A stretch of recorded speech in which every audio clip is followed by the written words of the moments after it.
I'm Darlene Hansen. I'm the speech and language pathologist by trade and profession. At DVU, I'm the training coordinator and work with the self-advocates in that fashion. I am part of the empowerment team. And I am currently in front of a gray marble kind of background. It says Disability Voices United, and it says Self-Advocate Speakers Bureau behind me in blue and orange. I have shoulder length, longish gray hair, and I'm wearing red glasses, and I'm a white senior citizen kind of a woman. Not real senior, but a little bit senior. And so I'm going to introduce you. Michaela's in the background there, and she does all our tech stuff and puts our lives together. Hi. If Darlene's calling herself a senior citizen, I'll call myself middle-aged. As you should. And then on our team, the empowerment team, we also have, so there's Michaela and I, and then we have William, who you're going to hear from today. He is he's an intern with us, and Nina, who's not here today, because we're doing our conference tomorrow. Hope to see a lot of you there in LA, but Nina's in flight on her way down. Gilda, do you have any announcements that you wanted to share? I see you popping in. No, I just wanted to say hi, and I'm here. I'm just listening in. Okay, cool. Hello, everyone. I'm Gilda. Cool. So let's get started, you guys. So today we're going to talk about going to college with communication access needs. And this is a topic that is fun to have because now, we usually talk about elementary school, and now you guys are all growing up and going into other avenues and developing your own educational experiences through college and university systems. But the university systems and the college systems don't have a structured infrastructure for you all and for students with disabilities or special needs or however your campus calls it. It's not like formal the way it is in public school. So as a result, wherever you're going, there's going to be a little bit of variation for all different kinds of reasons. Some are public schools, some are private schools. Some of you have regional center support going in with you. Some of you are doing it independently. Everybody's got a different story. So today we're going to hear 3 stories from Alexa, William, and Otto sharing theirs. So if we're going to start off with, if you can each just give a little bit of your background of who you are and what college you were affiliated with and what you're studying and what classes that you're taking. William, you want to start us off?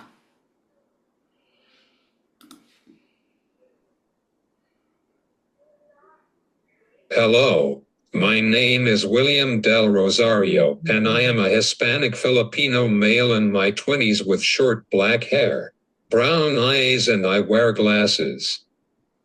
I'm an intern with DVU and a multimodal communicator who uses augmentative and alternative communication, or AAC, via typing and my iPad. Historically, I have been viewed as being capable of learning the most basic skills with limited interests. Access to communication and the support I need has changed that. I'm an adult learner, and this year, I am taking my first class, astronomy, at Santiago Canyon Community College. I have not decided on a major yet, but am using this time to better understand my learning pace, what works and what I still need for me to be successful. Thank you for making the time to be here. Great, thank you, William.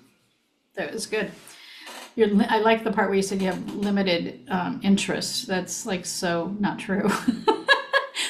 But interesting what we learn about each other, right? Okay, let's go to Alexa next.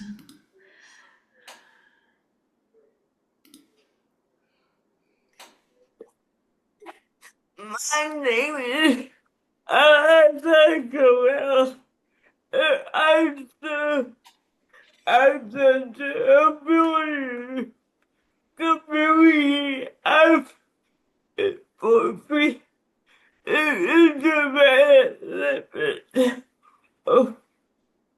Hi, my name is Alexa Guerrero, and I serve as the Disability Community Advocate for Freed, an independent living center. Impactful example people who want to engage in advocacy.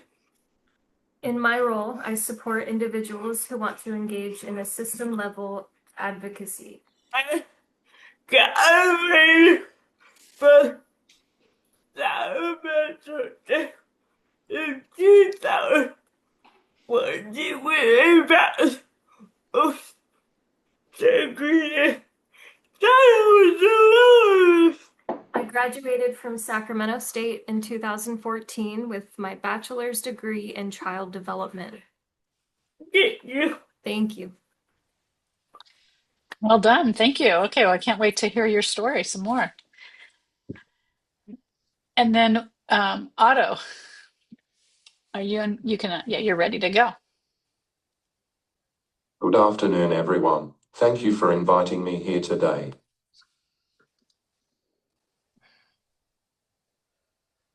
As many of you know, my name is Otto Lana.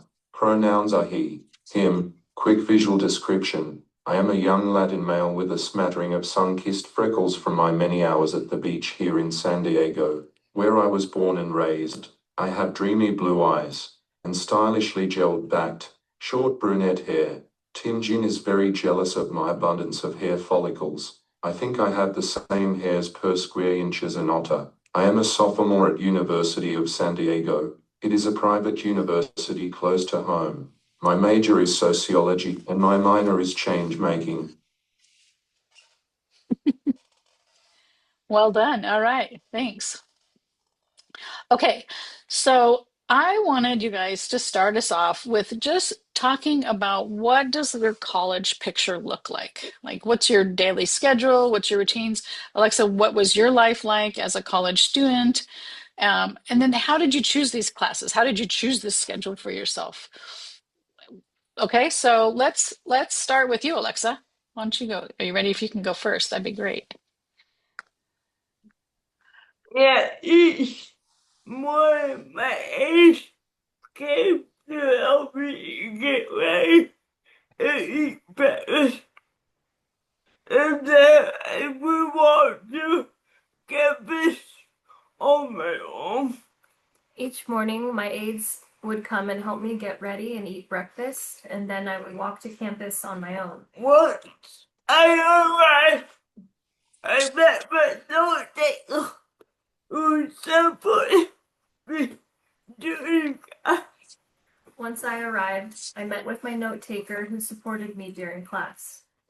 On days where I had tests, my aides would accompany to get me the last they could assist with writing to instead.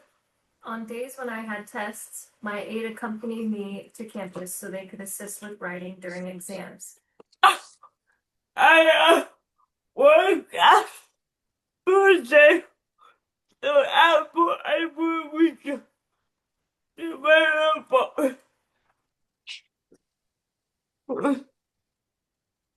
Well, man, help me with writing. Get over. I had one class per day, so after class, I returned to my apartment where my aides would help me with writing during homework time. Yeah. I would would allow me to avoid the guys I needed to go with. During registration, I was eligible and received early registration, which allowed me to enroll in the classes I needed to graduate.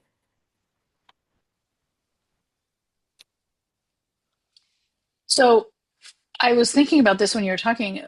Did you must live close to campus. And did you pick your place of living on purpose because it was close to campus, or did you already live Yeah, there? Or... yeah, because I did not have a car where I would call and so I picked my apartment because it was by campus and it was also by the light rail. Yes. I didn't have a car when I was in college, so I picked an apartment that was close to campus and also close to the library. The light rail. Oh, to the light rail, excuse me. Oh, to the light Because rail. that's how I got around. Because that is how I got around. Okay. Okay, well yeah, because that's another factor people need to think about when they're going to college is where Yeah, are you going to live? How are you going to get there? yeah, my first year I lived on campus and that was cool, but it was like far away from the light rail. Yeah, my first year I lived on campus, which was cool, but it was further away from the light rail. Oh, So I found an apartment like right in that middle. So I found an apartment that was like right in the middle. okay, good. All right. Yeah. Perfect. Thanks. Okay. Let's hear what Otto, what did you say about your college experience? How did you get it all figured out for yourself? Before I talk about my current day-to-day college life, I want to talk about what it took to get to this point.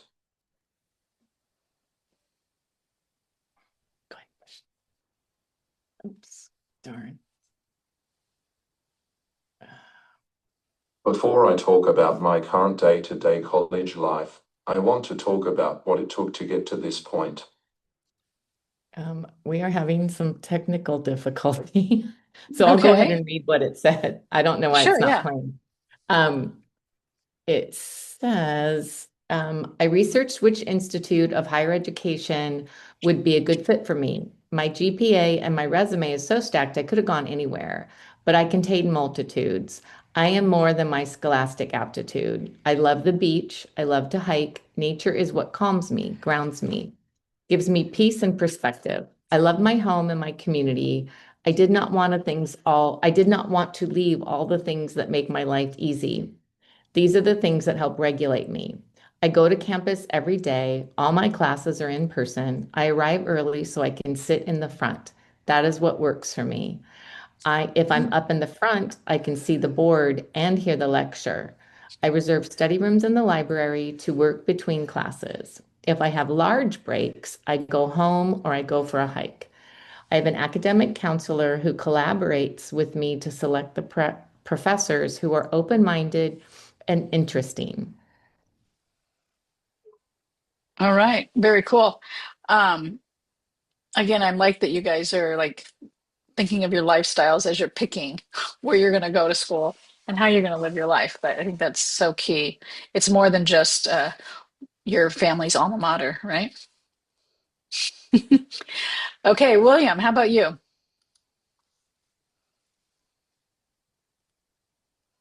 Getting registered for classes was a process. As many of you may be experiencing with your regional centers, there is a huge staff shortage and lots of turnover. When you need communication support like I do, it can be even harder. I had just started training with a new staff member in June who was beginning to look like a good fit. With his help, I looked at the community colleges around me. Because we are temporarily moving for some home remodeling, we chose a college between our home and the temporary home we'll be living in. Once we picked the school, we began to look at classes and narrowed the choices down. Some classes, like English, require a placement test. I decided I didn't want to start with that, but astronomy is something I really wanted to learn about.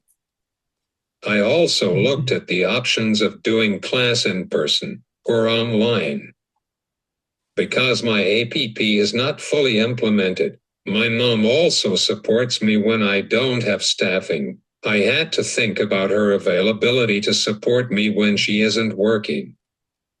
The Disabled Students Programs and Services, or DSPS advisor at the college was off from work the whole summer and I couldn't meet with her until the first day of school. After talking with my DSPS advisor and making sure they could support me, she explained that I could drop the class if I wanted to, or choose a pass or no pass grade instead of traditional grades. This support helped me decide to try an online class. The course is broken down into modules with due dates each week. Lectures are pre-recorded and there are reading assignments, videos to watch, a class discussion board, and weekly quiz. There are also exams every few weeks. I spend time doing the assignments each week with both my mom and staff. It was harder in the early weeks, but now that I know what to expect, I have an idea of how to plan my week. Some weeks are busy, but we try to leave some time for fun things like the movies, museums, or anything else I want to do and balance my life. So thanks, William. I was thinking, I like how when a lot of your story, you have we decided, and I'm assuming, because I know you, that that kind of falls under your use of supported decision making, right? Yeah. Yes. Yeah, yeah, yeah. Just another way to do it, huh? Okay, so um, feel free also, I didn't look, but feel free to put in the chat if you have any questions or anything for the three speakers at any time. But I did want you to talk about, I'm sure you all use some kind of accommodations, I would assume, but maybe I'm wrong. So what kind of accommodations could a person expect to get from the college? Like what accommodations do you use or did you use that were provided by the college itself versus outside of the college? Unless you prepared those together, which would be fine too. Otto, you want to go first on that one?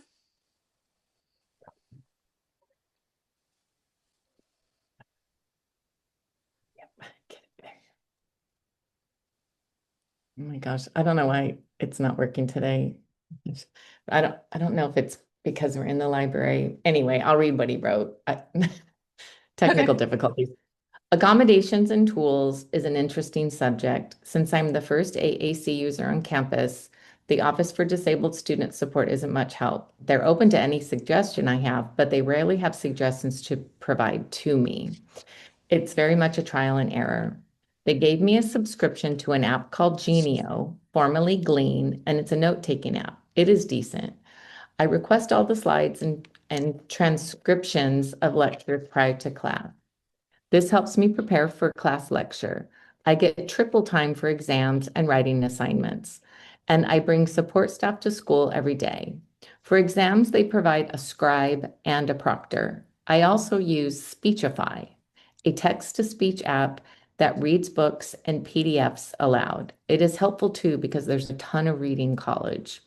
I use a letterboard at school to communicate because the desks are tiny, the kind that are attached to the chair, and there's just not enough room to bring my laptop, my notebook, my iPad, and my Bluetooth keyboard, and I use all these same tools outside of class. Okay, wow, those are great tips and ideas. Uh, very cool. Okay, William, you want to go next? What about you from the college? My college uses a portal called Canvas. Most of the accommodations I need are in the portal. These include an immersive reader, the discussion board, digital highlighting, message boards, and an agenda my professor loads for the class. The one accommodation specific to me is extended time for test taking. Because I used spelled communication, it takes me twice as long to complete an exam. Double time was the suggestion of my advisor, and that is working for me. It takes me about 3 hours to complete an exam. Because my class is online, I'm able to take tests at home where I can take a few minutes to stretch or move if I need to. As I shared, I use AAC. My technology was provided through the Department of Rehabilitation a few years ago. Because it took so long for Regional Center to find my staffing, I lost my eligibility with the Department of Rehabilitation and need to reapply. As I decide on more classes, my advisor said they may be able to help me. I haven't made the time to reapply. For now, either my parents or I fund anything additional that I need. Okay, so you've got some kinks to work out still. Okay, Alexa, how about for you? What was your accommodations that were provided by the college there or university? Well, I feel old now because they did in that technology. Well, I feel old now because they didn't have any of that technology when I was in college. When I was going Saturday, Friday, when kind of that time on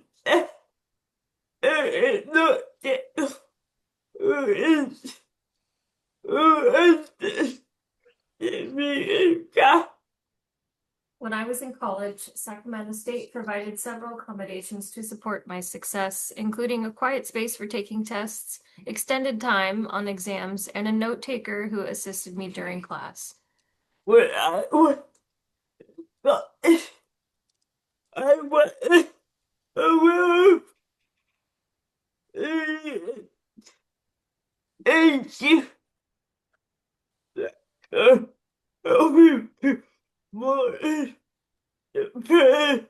When I was in college, I wasn't aware of any AT that could have helped me be more independent. However, I use I got for work and over allow me to be use the computer independently. However, today I use an eye tracker at both work and home, which allows me to use the computer independently. And I also use my iPad to talk sometimes, And I also use my iPad to talk sometimes, but not that much. but not that much. Darlene, All right. interrupt for Yeah. just 1 second. Sorry. We have Yeah. a question in the chat about using the transcript. So just in case it was in Spanish, I want to get an answer translated. So Zoom has a Okay. live transcript. If you go at the bottom of your screen, all the options are under little 3 dots in a circle that say more. And if you click there, there's an option to click on transcript and it'll live transcribe the meeting on the right side of your screen for you. Wow. I didn't even know that. There you go. Another accommodation, you guys. Very cool. So those are the accommodations. Thanks to you, Michaela. Those are the accommodations that you get either, I mean, we can think of them as being provided by the college or just being accepted by the college, really, right? I don't know how much they actually, I mean, Otto, it sounds like maybe you got a few things provided, but really they're just accepting your accommodations. What kind of tools did you get that you needed to use from outside of college, and who did you get those from? Okay, William, you want to go first on that one?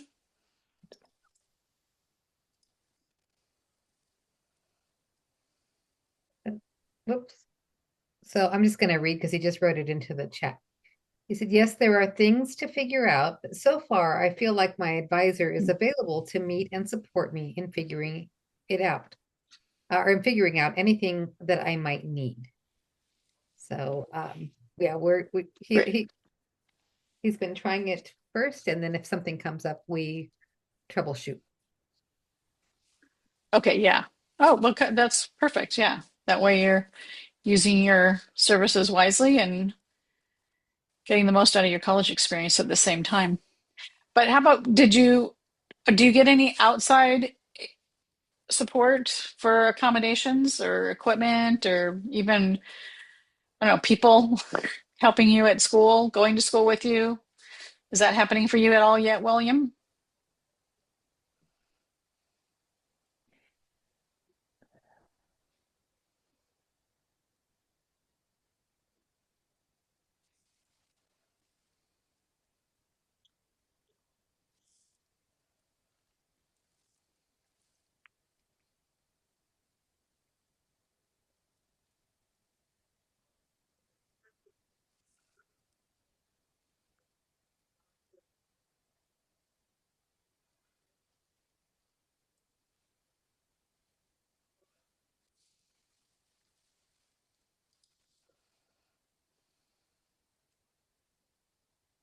Yeah. Partners. So go for it. You just say the whole thing. Honey. Yes, my personal assistant and mom are my communication partners.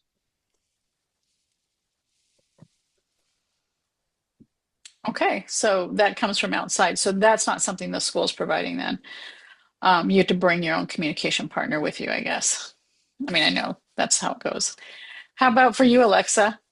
Did you have outside agencies like Department of Rehab or anybody? Yeah, I no, no, wait, yeah, Yeah, this is it. well, well, man, now I use weekends now. I was SLS in college, and now I am in SGB. For my home life, both during college and now, I used regional center services. I was an SLS in college. Now I am currently in the self-determination program, SDP. When I was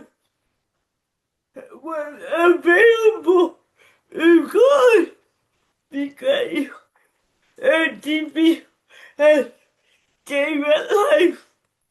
Which I wish had been available to me when I was in college because SDP has changed my life. Oh, that's another question. We'll get to that question at the end. Remind me, somebody, to ask that. Like, what happened with that? I want to hear about that. Can I ask a Um, question, Darlene? I don't want to put yeah. William on the spot, but something we were talking about in our intro meeting that he showed was like some of the tools that he had for his AAC to do higher level math classes that they'd had to find on their own. I was wondering if they could share a little bit about those.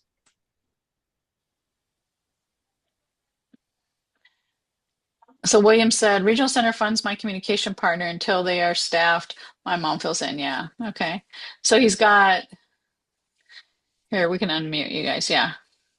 Let me Whoops. take the background Yeah. off. Hold on 1 minute. Yeah. It gets kooky with the background. Sorry to put you guys on the spot right there. Okay, well, I can't blur it either. Let me take the blur off. Don't don't mind It's our okay. You're under passion. construction. You're under construction. We got you. We're under construction, exactly. But Let's now see. you're no camera right I now. got Okay. it. Got it. There we Here go. goes. So this is his math board that we've kind of modified. So if he has to do an equation, we just kind of put in the terms. You can see some are written in at the bottom. Or we revert down back to the old school whiteboard when we need to.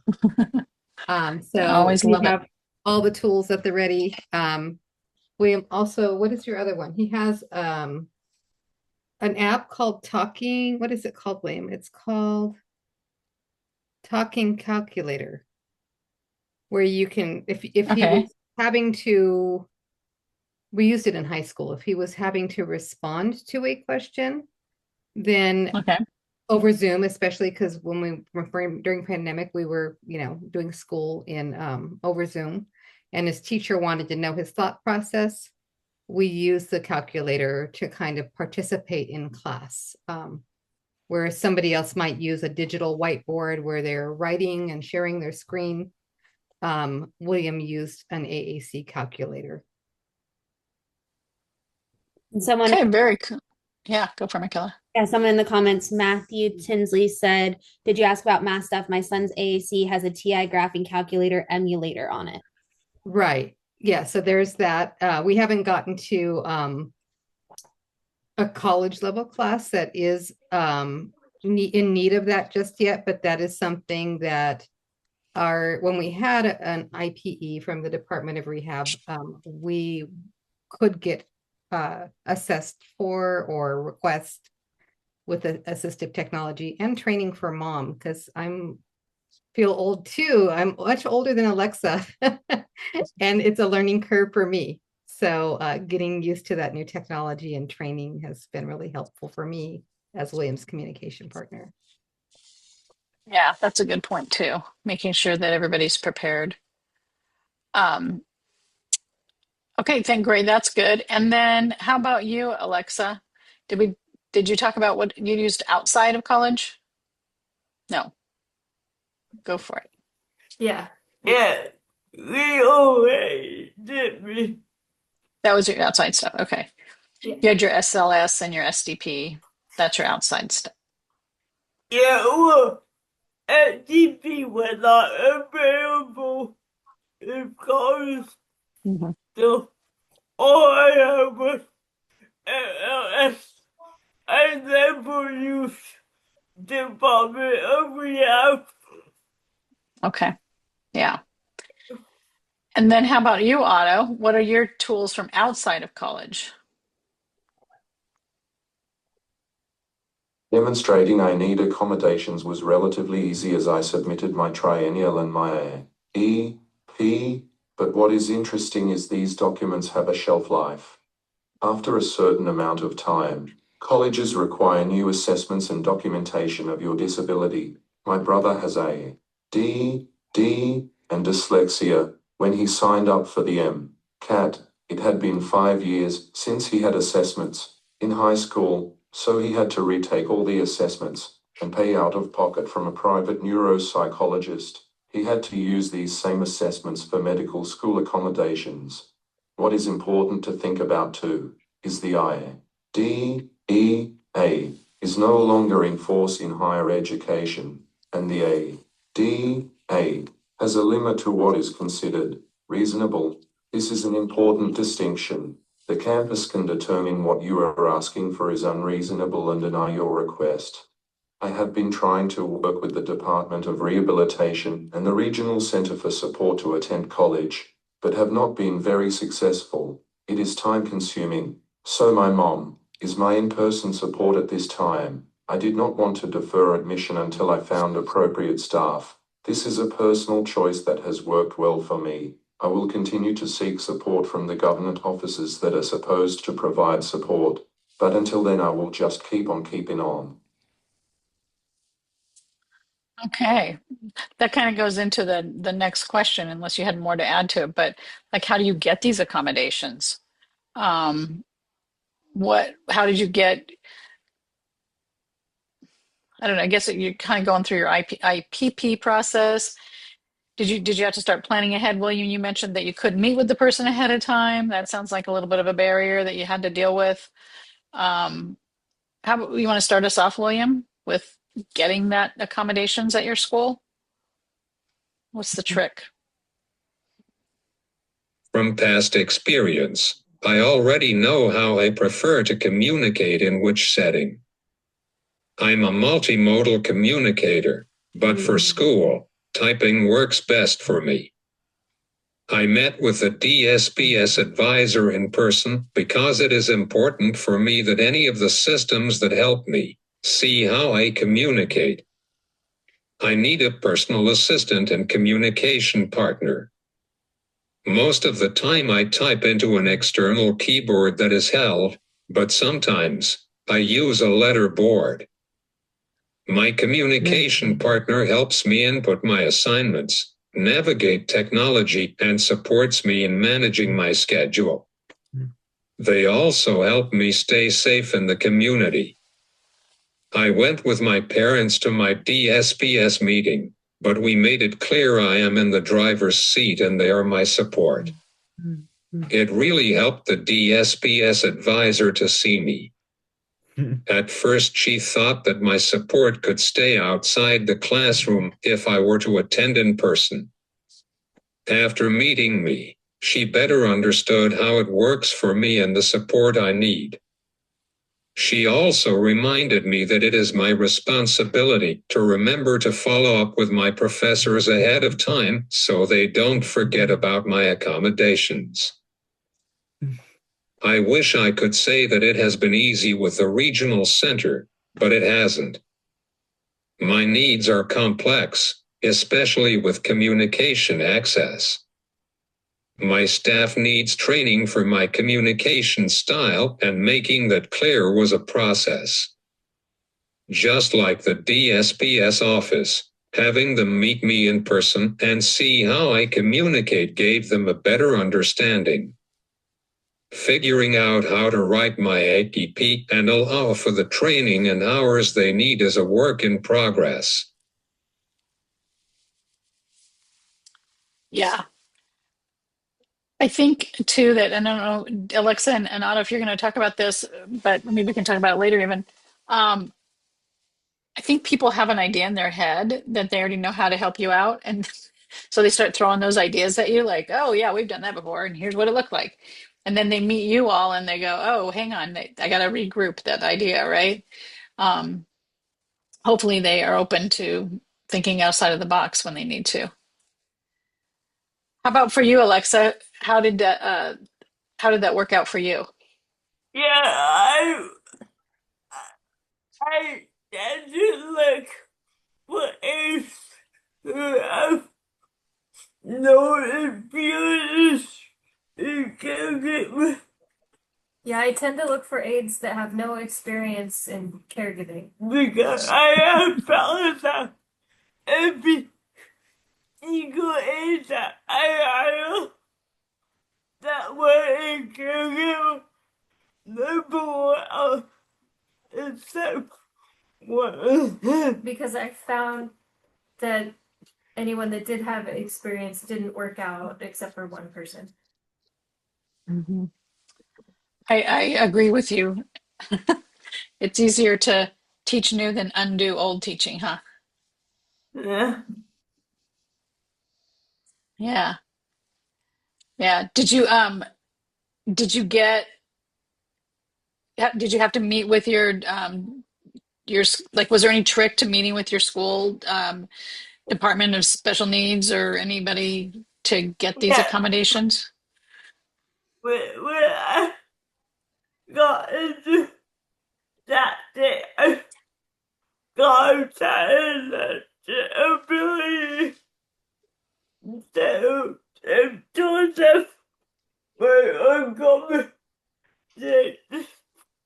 Yeah, when I got into Sac State, I met with the Disability Access Center and let them know my accommodations.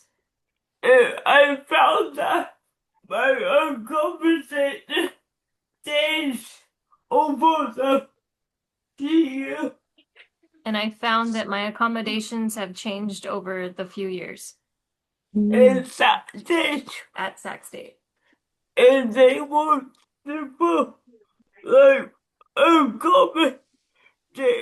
And they were super accommodating. When I Okay. realized actually they're not working, can we try this? When something was not working, I said, could we try this? Yeah. Yeah. Because when I first started out at that stage, I had 24-hour shift. So Because when I first started at Sac State, I had 24-hour care. the my was just got with me. So my aides would have to come with me. But my second year, I was like, know what? This not working out for my life. But my second year, I said, you know what? This is not working out for my life. I could be more independent if that makes sense. And I could be more independent. So that's where I got a note taker. So that's when I got a note taker. Yeah. Oh, great. Did did you have any challenges with Regional Center getting support? Any of the support needs you needed from them for going to college? No, no. They were super open. When my parents tried to like tell them what I needed, they only were like, is that what you want? And I would be like, no. Yeah, they were super open. And when my parents tried to tell them things, they always double checked with me to see if that was what I wanted. Oh, that's very cool. Wow. Yeah. Yeah. Great. Yeah. And So did you grow up in Sacramento? no. I could. There was No, I grew up in Santa Rosa. So was it the same regional center or different? a different. It was different. I Wow. was on the. Yeah.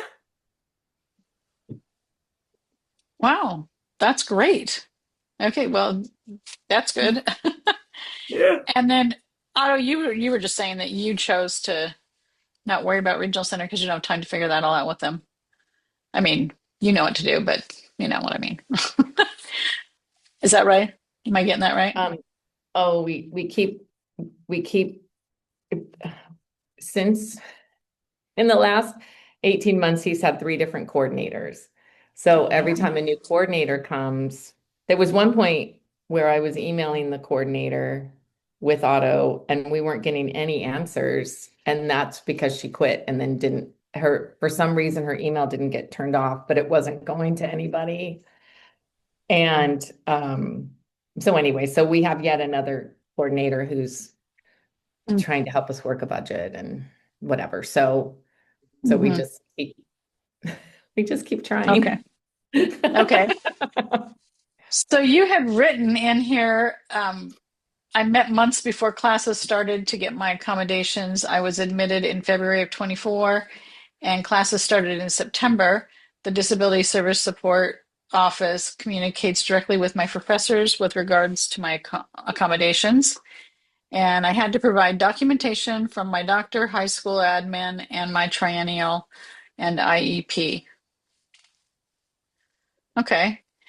And oh shucks, I was just gonna ask something and I forgot what it was. Oh, anybody have any challenges with the universities asking for like to not talk they having an issue talking to you versus talking to your parents or vice versa? Like if you or your support person, do they challenge you and say, "Oh no, I can't talk to this person because I can only talk to the student person"? Did you want me to answer that on Otto's behalf? Sure, if he wants you to, sure, that'd be great. Yeah, that's what somebody wrote it in the chat. The acronym is FERPA. So they make you sign a FERPA Okay. in the very beginning because it doesn't matter. It doesn't they may if you want to have any involvement at all, if you're over 18 and not conserved, they make the student uh, sign that. You have to do it too for Department of Rehab helps fund part of Otto's tuition. So his coordinator from Department of Rehab has to also be on the FERPA. Oh, okay. Yeah. Okay. Yeah. And then William, you said you've given consent. So did you have to do that formally for them? Yeah. Did you sign an agreement like Otto? Yeah. For Yeah. Yeah. And somebody's asking, is it every semester you have to sign that again? No, every year. Every year you have to sign it again. Yeah, every Okay. year at USD. So it's for the academic year. Okay. Okay. It might be Did you different in have, other oh, go ahead. schools. Okay. And William, you might not know yet because do you guys know? No, we don't know Not yet. sure, huh? You'll see. When someone says you need to sign a new one. How about you for Alexa? Did you have anybody that any complications in terms of somebody following up for you on some questions, but yet them saying no, we can only talk to Alexa? No, because I was very adamant with all the support people that I talk for myself.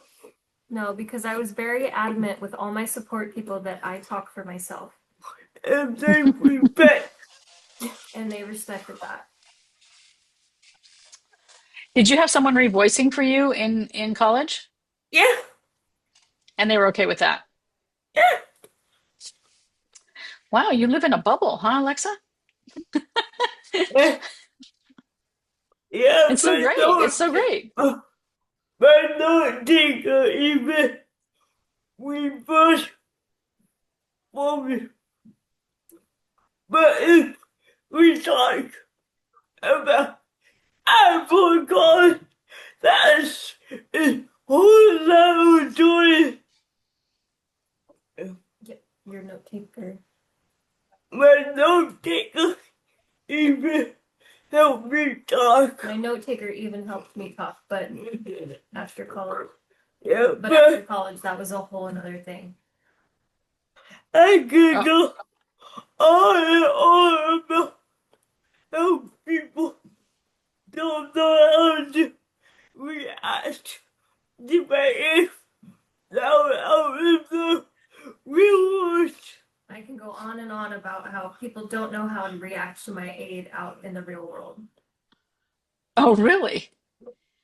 Oh, okay. Well, if we Yeah, have extra time, we're going to hear those stories. Okay. Otherwise, we'll call you okay. back. Man. All right. So, in thinking about, and you kind of have touched on this a little bit, but the decision to go to college, and and I don't know if you guys have put this in your prepared speech or if you want to add it in later or whatever, but I even know there's a lot of students who don't receive a diploma but yet want to go to college. And so you can go the community college route for that, get your AA, and then transfer over to a 4-year college and finish up with your bachelor's. That's something that anybody can do. So I don't. So even the decisions, I probably should have wrote that in here. It might even go back as far as should I get a diploma or should I take a certificate of completion and then go the community college route and stop talking and arguing with the school people. That for some people is a hard part. But how did you decide to go to college and decide what was going to be right for you and make these decisions? Did you use supported? Do you feel like you used supported decision making, which I get is just a normal thing that anybody does when they talk with their family about going to school? But would you consider it that? And like what are your experiences along that line? Otto, you want to go first on that? Your decision making? As soon as I won the legal battle to have a college prep curriculum in high school, I knew I wanted to attend college. My mom, dad, and both my older brothers have college degrees. I knew I wanted that too. I visited the local campuses, spoke to alumni, and met with the disability support officers. I made my decision based on the size of the school and the level of support the disability office said they could provide. College is a personal decision with many considerations. I love being around people my age. I love the conversations and the challenging curriculum. The professors are engaging and supportive. I have formed the Alliance for Disability Advocates Club on campus, and I am on a joint committee with Claremont McKenna Colleges in Los Angeles and University of San Francisco. Developing support strategies to retain disabled students. Many disabled students quit after their freshman year either because their high school experience did not prepare them academically for the college curriculum, or because they do not have appropriate support and they do not know how to ask for support. I want to get my PhD, so I will be in school for many years to come. That is true. Uh, yeah. Okay, those are all great options to think about. How about for you, William? You talked a little bit about this in your intro, right? I don't know if you had more to add to that. College was always something I wanted to do. For me, getting here took time, and that is okay. I am a lifelong learner, and there is no right or wrong way. I will say that my best friend, Bella, started college a year before me. Sometimes when I was in high school, or we were working on a presentation, we would meet at her college and get a study room and work together. Just being on campus with people our age in a welcoming community was awesome. I wasn't even in college yet, but that's something to think about. Colleges have lots of activities and community events happening. I've attended concerts or community events at Cal Lutheran and Chapman University. I've even guest lectured at Cal State Fullerton, San Diego State University, USC, Stanford, and a few others. These are college experiences. With or without a degree, they're important to me as a lifelong learner and my person-centered plan. With some creativity, my circle of support has helped me have these opportunities. Yeah, great. And why don't you go next? Oh, you did. Wait, I'm losing track of myself. Did you answer this one already, Otto? I don't Yes. think so. Just you did? Okay. Yeah, I did. Sorry, Otto. Sorry, guys. I'm trying to be spontaneous and go all around, and then I lose track of where I went.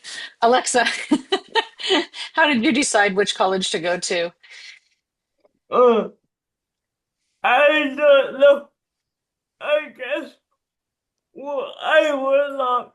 I could not get into any UCs because my GPA was not. Yeah. I couldn't get into any UCs because my GPA wasn't high enough. So I wanted to go to Davis. So I saw his stack and not that far from Davis. Yeah, I wanted to go to Davis, but then I saw that Sac State wasn't that far from Davis. And then I went with my dad to that day. And it was super accessible. And I went with my dad to Sac State, and it was super accessible. And I came over that night, and I went like, I found where I am, so it's too cool to my mom. Yeah. I went home that night, and I told my mom that I was going to school. To Sac State. And she was like, well, yeah, I bet you think I got it. She was happy that I picked a college. No, she was, yeah, I bet you got it. You got it. Oh, you haven't even gotten into college. And I was like, I will. I will. And I was like, I will. And a couple months later, I got my letter.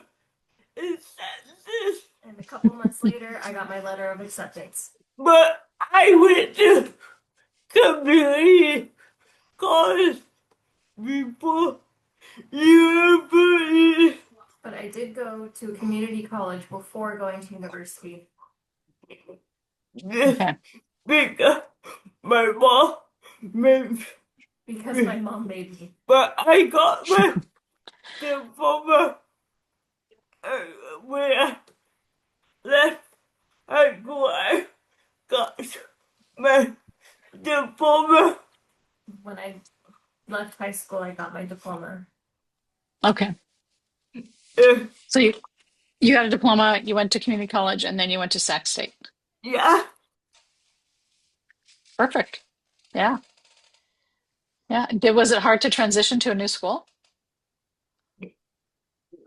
not like high school to community because it was literally right next door to a high school, but that day was super hard for me. You transition. Not the transition from high school to community college, because the community college was like right next to my high school. But the transition to Sac State was very hard for me. Mm. I wanted to drop out my first semester, but, I wanted to drop out my first semester, but my parents did not let me. but my parents didn't let me. It's not What? like I'm still inside. And now, I am still in the side area. and now I'm still in the Sacramento area. So Mhm. yeah, thank you, parents. What made it so hard to what was your like apprehension about Sac State? Like, I did not like it at first. no, LS. I didn't like SLS. Your supported living services. Yeah, Because what? because I did not like how they took daily notes I didn't like how they took their daily notes of me. on me. Oh, in And supported then living. Okay. my friends were like, you know you can get out of this. And then my friend was like, you know, you can get out of this. So he helped me. So he helped me. Yeah. Wow. And then Yeah. I go, and then I did not like my company. So I emailed my people, yeah, with no companies. And I didn't like my company, so I emailed my caseworker and she helped me switch companies. Yeah. Yeah. Yeah.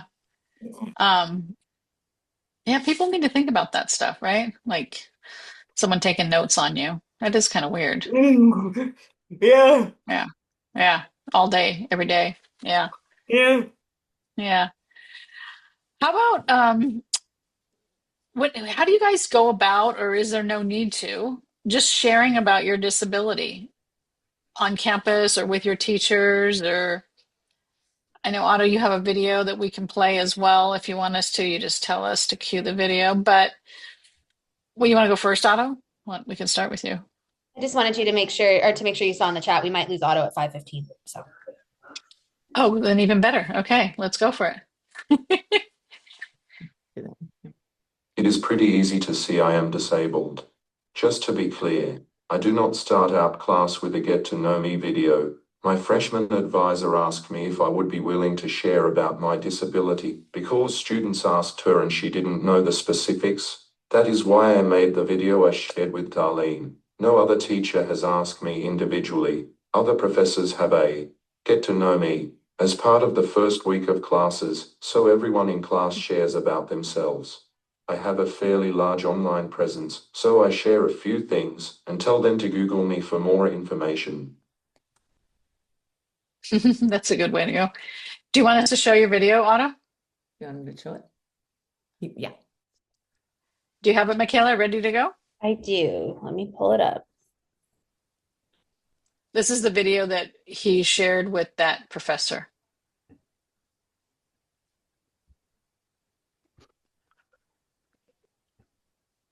Okay, and I have it set to share sound, so Darlene, just flag me real quick if you don't hear the sound shortly, okay? Mhm.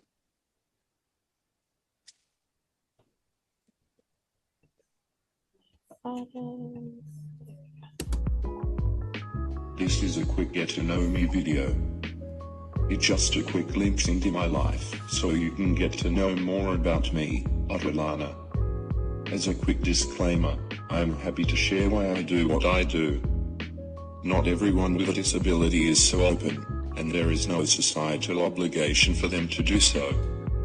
I personally think it is just easier to share why I type. It normalizes my method of communication and gets rid of some of the awkwardness. There are 5 million people in the United States with a speech-related disability. You all have seen Stephen Hawking, the famous physicist, and Val Kilmer, as Iceman in Top Gun: Maverick. They both rely on technology, because they cannot rely on spoken words to convey their thoughts. That is me too. I have apraxia, a neuromuscular condition that messes up the wiring to my motor system. It takes a ton of motor coordination to speak. My lack of oral fluency has nothing to do with my cognition. Always wicked smart.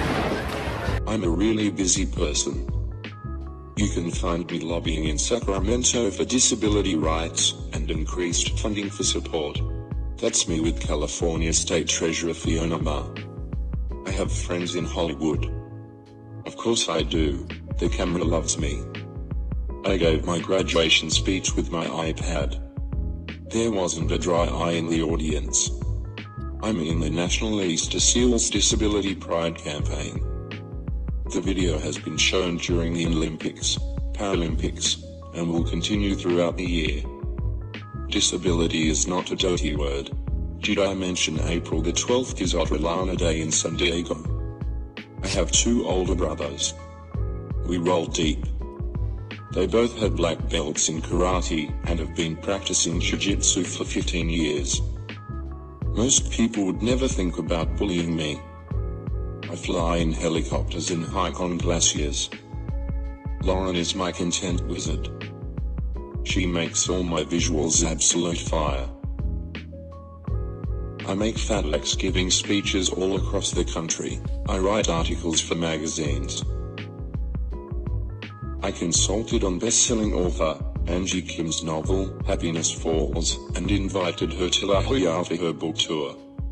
I even met Anthony Doerr and invited him to my book club. Of course he came. People rarely say no to me. He's a Pulitzer Prize winner. In my spare time I hang out with scientist astronauts over at UCSD. He knows my name! He knows my name! I have an amazingly supportive family, and they are my loudest cheerleaders. That is a thumbnail sketch of my amazing life.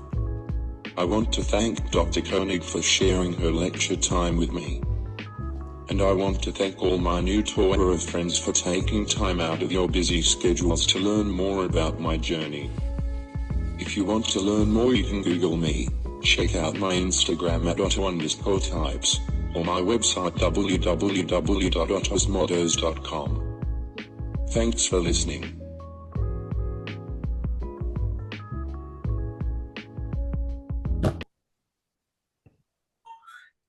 Excellent. So you put that together in response to a professor that said the students needed a little more information then.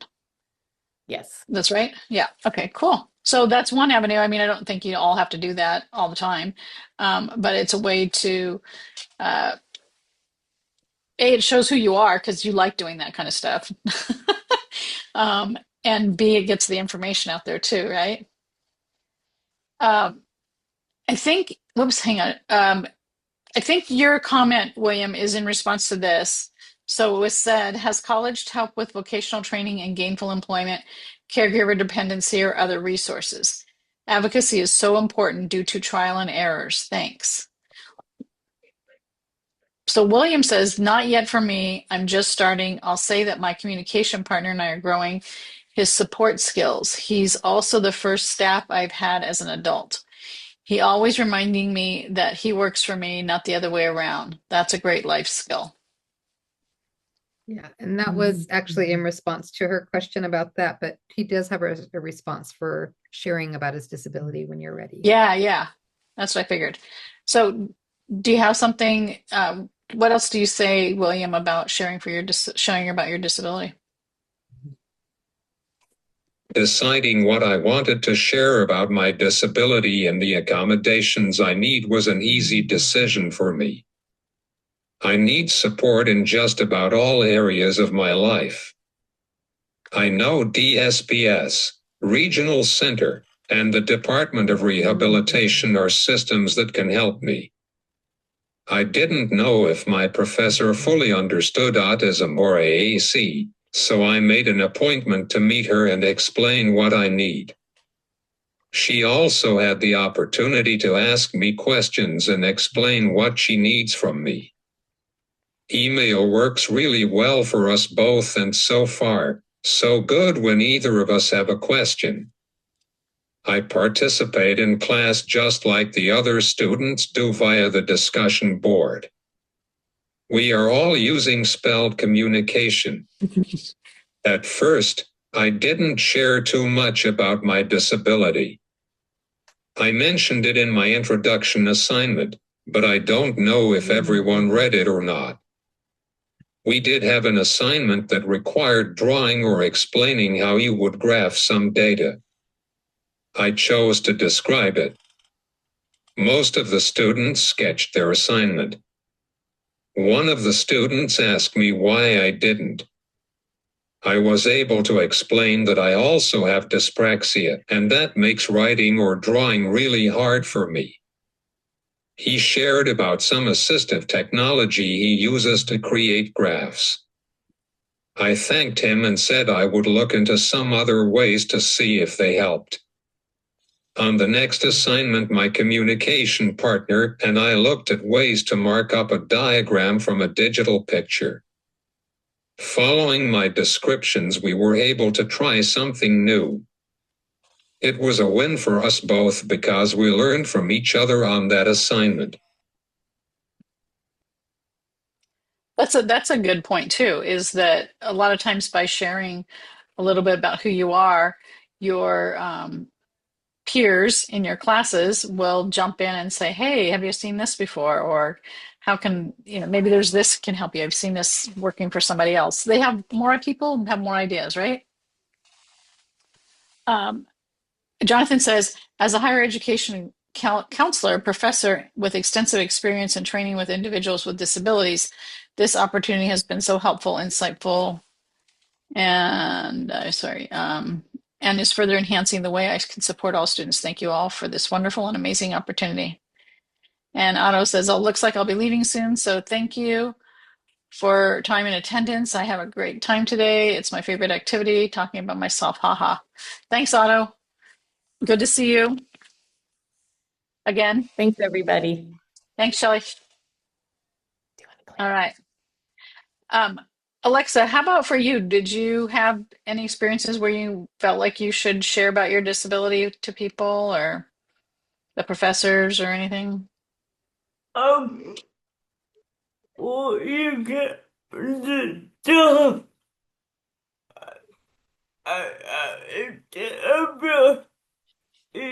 But I do remember that I have to give that allow a conversation on the first day. I had a disability, but I didn't. No. I do remember that I had to submit allow on the first day. I do remember that I had to submit a letter on the first day You have to perfect to all my professors.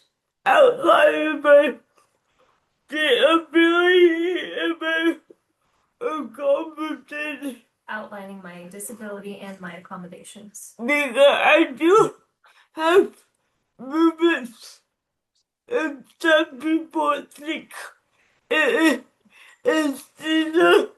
Because I do have movements, and some people think that I'm having a seizure. But no, we Oh. also put that in there. Also, So we also put that in there. I also put that in my letter. Once I went to class by myself and thought that was important to highlight. Yeah. And once I went to class by myself, I thought that was important to highlight. Yeah, that's good. Yeah, you got to think about your audience, right? What they need Yeah. information-wise. And Yeah. with my feet, I just told them you will get it over time. Please be patient.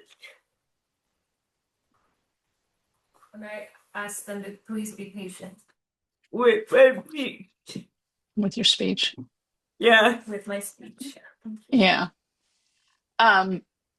Okay, so people in the audience here, if you have questions or comments or thoughts or suggestions, anything like that, please put them in the chat. We have a few minutes left.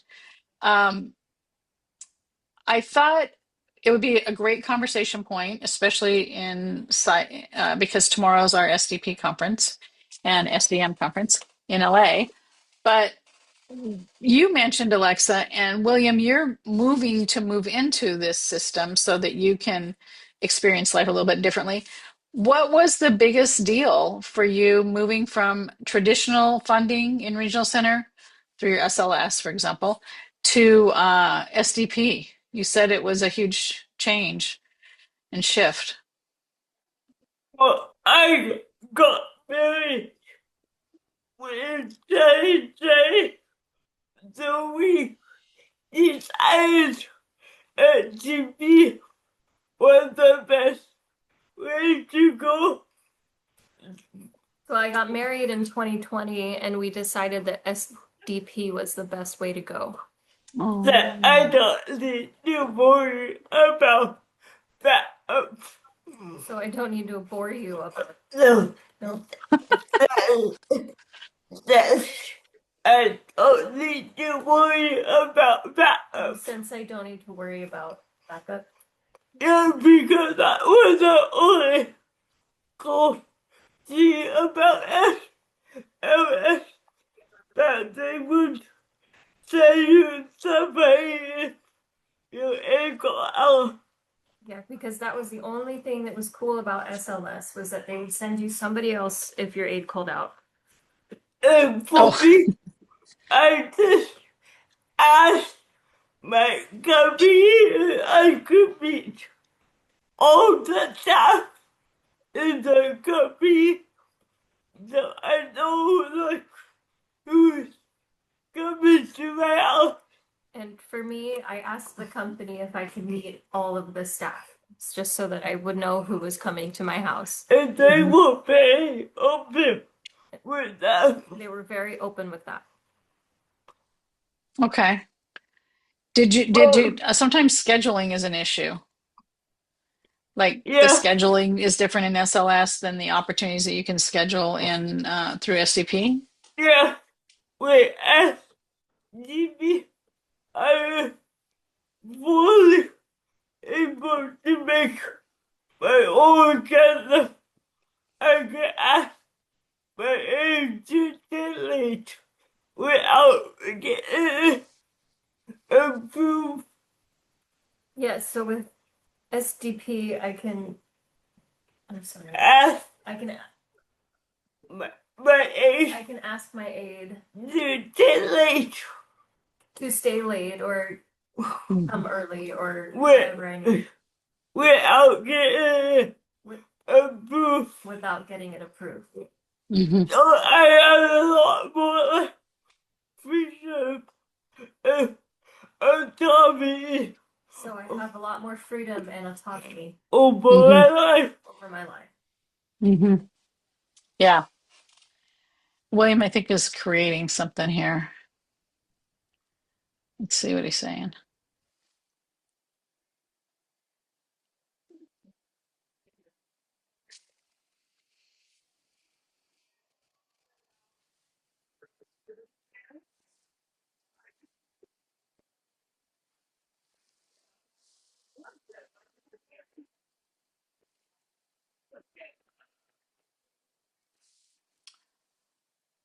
William says, finding staff and managing them is what I worry about most. Regional Center hasn't been able to do that for 6 years, so thinking about having to do that is a lot. Yeah, you're racking up all kinds of fears, huh? As opposed to success stories. Maybe let Alexa's life be part of your hopeful vision, right? Now, Jack was asking, has it been difficult to get a career after graduation? I guess that's for you, Alexa.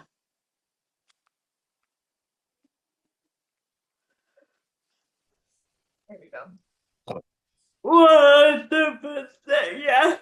100% yes. People don't even so I qualify. They don't help me because yeah, they look at my wheelchair and not my race of me, They look at my wheelchair and not my race of me. my resume. But I did. I I like four science jobs. I I've been out of school for 11 years. I've been out of school for 11 years. And I have four real jobs. And I have I four jobs.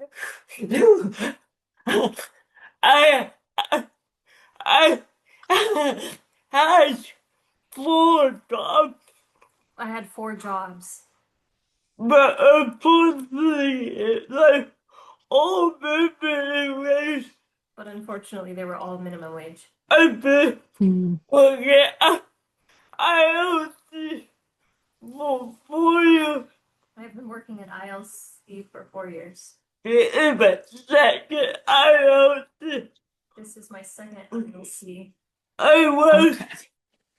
at Fuse for 3 years. I was at Pierce for 3 years.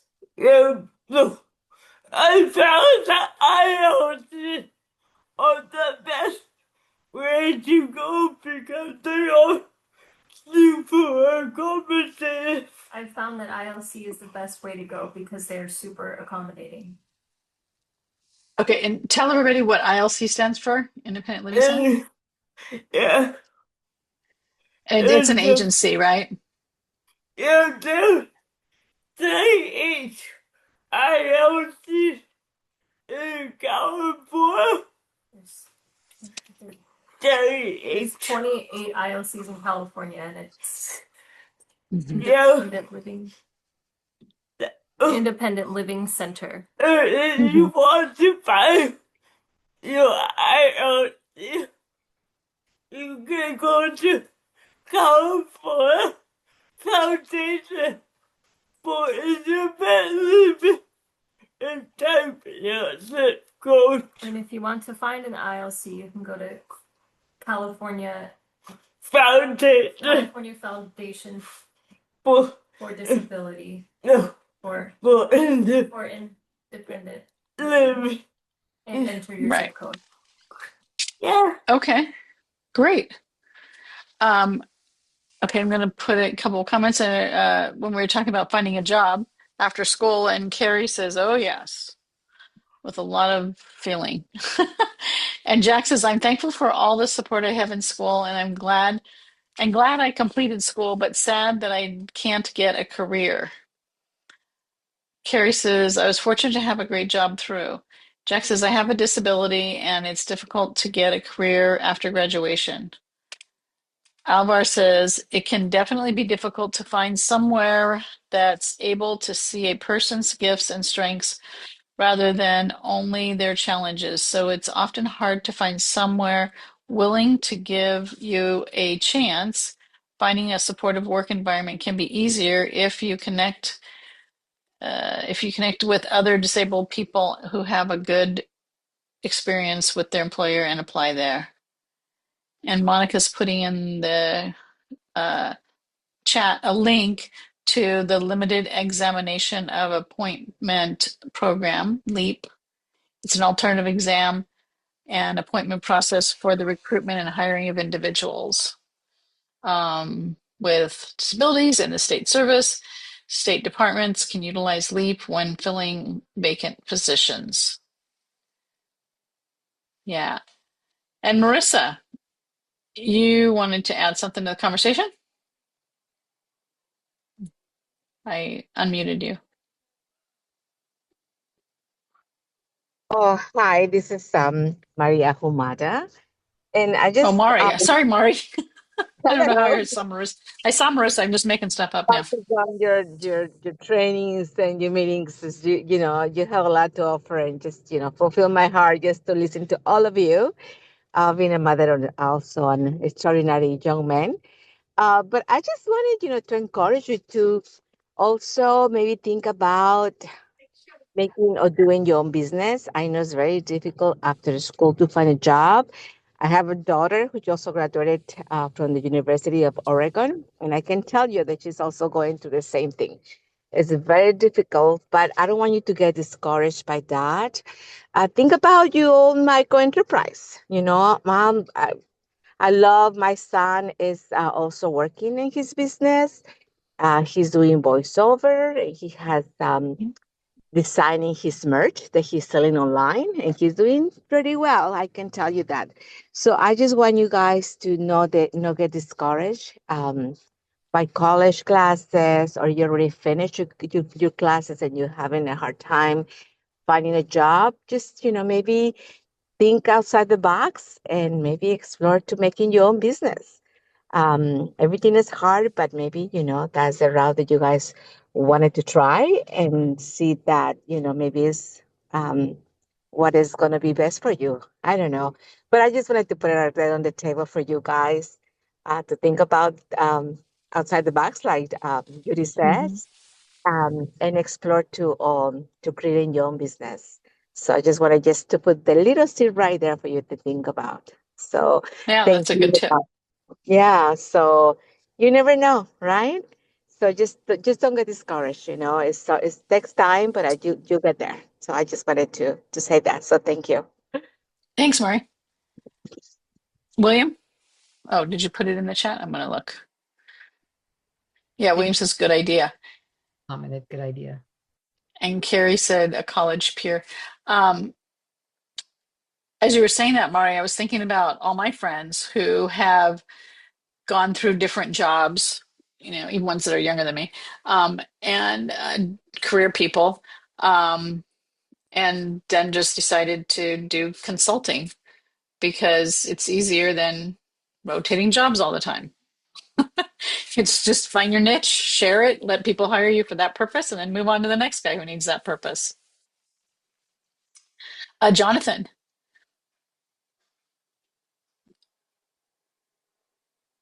Wait, where'd Jonathan go? No, Jonathan? Okay, maybe Jonathan doesn't.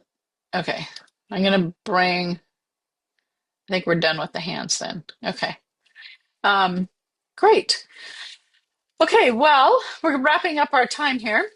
Um, I want to thank you, William, and Alexa, and Otto as well, for speaking on this topic. I think I mean, all three of you gave a nice full picture of any and all possibilities that could come people's ways that you can think of, and ways to problem solve and gather new information and think about advocating for yourself, what you're going to do next. Um, Sorry, those are important conversations. Yep. I didn't unmute Jonathan fast enough. So Jonathan does have a question if we have time. Oh, good. I do. I don't know where he went, but sure. Come on, Jonathan. There he is. Sorry, you gotta unmute yourself, Jonathan. I think you can. Oh, here, okay, there you go. Okay. All right. Can you guys hear me? Yep. All right. Wonderful. Good evening, everyone. Thank you all for the presentation. A couple things that came to mind would be working with a job developer, either on campus and or through Voc Rehab. Another thing that I find as a career specialist, and even in Department of Rehab at the state and federal level, we tend to do a poor job of translating to employers what that work life, what that work experience would look like, and where supports would be needed, and how seamlessly a good fit that a candidate can be with amazing abilities. And so I just would encourage you all perhaps to consider. I remember when I first got introduced to this program, an elevator speech, but consider maybe coming up with a way to be able to articulate to individuals what that the requirements that they're looking for, how you're able to meet those requirements, and if there's any supports that's needed, what those may look like, and how it would be not an inconvenience, but it actually will be of value to bring you on board. Because I think that that's the thing that many employers are stuck with because they're not sure, and some of them don't have the extensive training to understand how to support individuals and make job developers can help. But you, being the job seeker, definitely have the stronger voice in articulating or coming up with a spill to be able to share with the employer based on what their needs are, how you can meet those needs, more importantly, exceed them and support them so that it's not a burden with them incurring, let's say, a cost. Because sometimes employers are may shy away because they feel that the supports may be expensive. But coming up with creative ways that the job will get done successfully, it allows them to be able to make sure that they have a diverse working staff, and that includes everyone. Yeah. That's it. Thanks, Thank you. Jonathan. Those are great tips. Those are great tips. Thank you so much for contributing. Okay, well, thank you, William. Thank you, Alexa. And we are taking a break for the month of December because it'll be the holiday season, and I don't think anybody really wants to think about this right now. But I don't know how many years we're going on here. We should figure that out, William. Like, is this our fourth year of doing this? I don't know if you know. But we're going to go on next year. We are going on next year, and in January, I think Darlene is from these last two conferences wanted to make it a real priority to talk about how SDP plays in. Yeah, and so we have the Mhm. Yep, go, Michaela.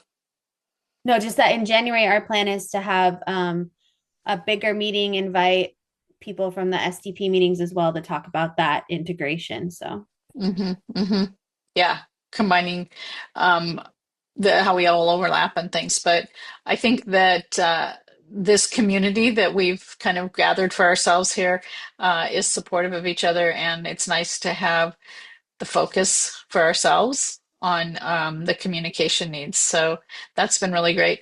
And so we will continue it. And we've got some new things coming up at DVU for 2026. And we'll be excited to share those with you when things get more finalized, but they're all good. And hopefully some of you are going to get involved in these things too. All right. So have a great holiday season. Super duper Thanksgiving and the merriest of Christmas and happy Hanukkahs and whatever else you celebrate during this season. And Happy New Year. We'll see you all in January.